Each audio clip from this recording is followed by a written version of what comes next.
Good morning, everyone, and thank you for giving me the opportunity to present the current role of next-generation sequencing in medical oncologists and the challenges related to this innovative tool. My name is Alexia Bertuzzi. I'm a medical oncologist consultant at Humanitas Research Hospital in Milano, one of the largest comprehensive cancer centers in Italy. We are actively treating around 8,000 patients every year between inpatient and outpatient, and we have almost 320 clinical trials between observational and interventional. As an university hospital, Humanitas also hosts a dynamic, outstanding research department. My clinical and research focus is on rare cancer, soft tissue and bone sarcomas, and neuroendocrine tumor. Over the past 8 years, I have also developed an adolescent and young adults AYA program for cancer patients age 16 to 39 in order to bridge the gap between children and adult patients and in order to meet the clinical and psychosocial needs of this population, a group of patients for whom cancer is by definition rare.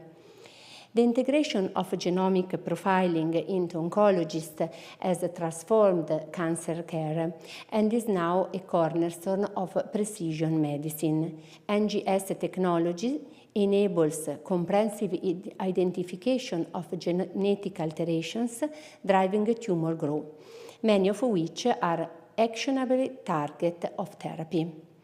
In 2018, the European Society for Medical Oncologists, ESMO, introduced the ESMO Scale for Clinical Actionability of Molecular Targets, ISCATE, a framework for ranking genomic alterations based on clinical evidence. ISCATE creates a shared language between genomic data and the treatment decision-making process, resulting useful especially in non-academic centers. It consists of 6 tiers, as you can see from this slide, from Tier 1, supported by randomized trials, to Tier 6, no evidence of actionability. This scale is widely used in Europe and influences reimbursement decisions in many countries like Italy. According to the 2020 ESMO Precision Medicine Working Group, NGS was recommended for some histology, as you can see from this table. But NGS may still be considered in some patients if there are no additional costs on the healthcare systems and if the patients are informed of the limited likelihood of benefit. Based on this indication, based on our experience in precision oncology, and based on the presence of a required specific NGS technology, in 2023 our cancer center has been designated as a molecular tumor board site for the Lombardy region. The MTB is based on the multidisciplinary group that evaluates patients for personalized treatment based on comprehensive genomic profiling CGP via extended NGS panels and includes oncologists, molecular pathologists, specialists of the lab, pharmacists, bioinformaticians, and many other figures working in our cancer center. To be qualified for NGS testing, a patient must meet certain criteria, including no remaining standard treatment options, life expectancy over 3 months, ECOG-PS 0 to 2. Access to therapies, whether to clinical trials, compassionate use, or ESCAT, is also be considered. Moreover, patients must be counseled about the potential for discovering germline variants and the implication for family members. Since the beginning of this program last October, we discussed 96 patients, 5-6 cases each session every 2 weeks, including rare cancer and AYA patients. In fact, ESMO guidelines from 2024 have expanded the access to include rare cancers, GIST, advanced cholangiocarcinoma, sarcoma, thyroid cancer, and cancers of unknown primary. NGS is also recommended in some cases to detect tumor-agnostic alterations, where matching therapies are accessible. However, a widespread NGS use is still limited by many factors, including costs, reimbursement barriers, interpretation complexity, selection of the patient, and a mixed clinical utility. Some studies, in fact, have shown modest benefits, although evidence-based use can improve outcome. For example, Otcane Canadian study reported no survival benefit between a patient receiving matched therapies and the patient who did not. And 48% of patients were detected with actionable mutation, but only 15 patients received NGS-guided therapy. Real-world data from Spain supports also a selective use of NGS in patients with rare or complex tumors, showing less utility in a rapidly progressive disease, suggesting an early integration of NGS while the patient is still in good condition.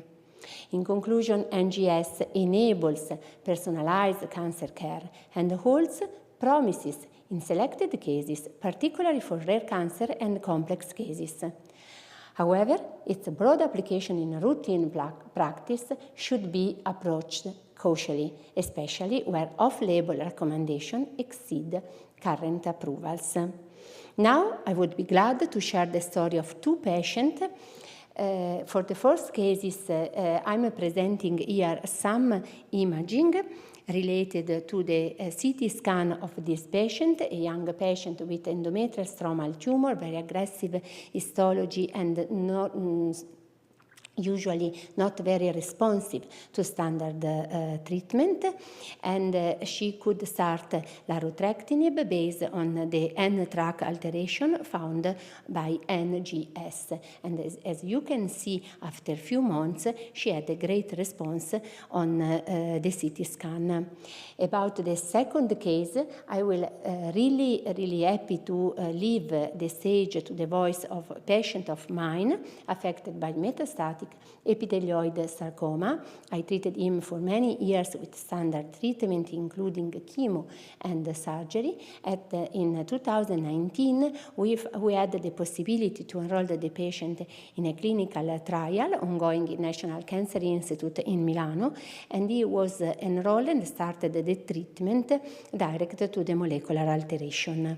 This decision, as you can understand, deeply changed his life, and this represents a crucial reminder of how precision oncology, when carefully applied and when it's based on the correct balance between clinical evaluation and target alteration, can offer really a concrete hope in even the most difficult cases. Buongiorno, mi chiamo Mahmoud, sono nato in Egitto e ho 40 anni. A 31 anni, nel luglio 2016, mi hanno diagnosticato un sarcoma epiteloide. Non esisteva una terapia per la mia malattia, ma soltanto un intervento di amputazione. Fino a giugno 2019, i medici dell'Humanitas di Rozzano mi hanno curato con radioterapia e chemio, purtroppo non specifiche perché non esisteva nulla. E nel dicembre 2018 ho dovuto subire un'altra amputazione con seguente radioterapia. Nel 2019, al ripresentarsi della patologia, mi hanno proposto un protocollo sperimentale all'Istituto Nazionale di Tumori di Milano, in cui ho creduto molto. Da quel momento non ho più assunto antidolorifici e oggi ho una vita normale. In alta regressione della malattia, continuo la terapia come salvavita, ma la qualità della mia vita è decisamente migliorata. Ringrazio di cuore e tutti i medici che mi hanno seguito in maniera scrupolosa. Grazie.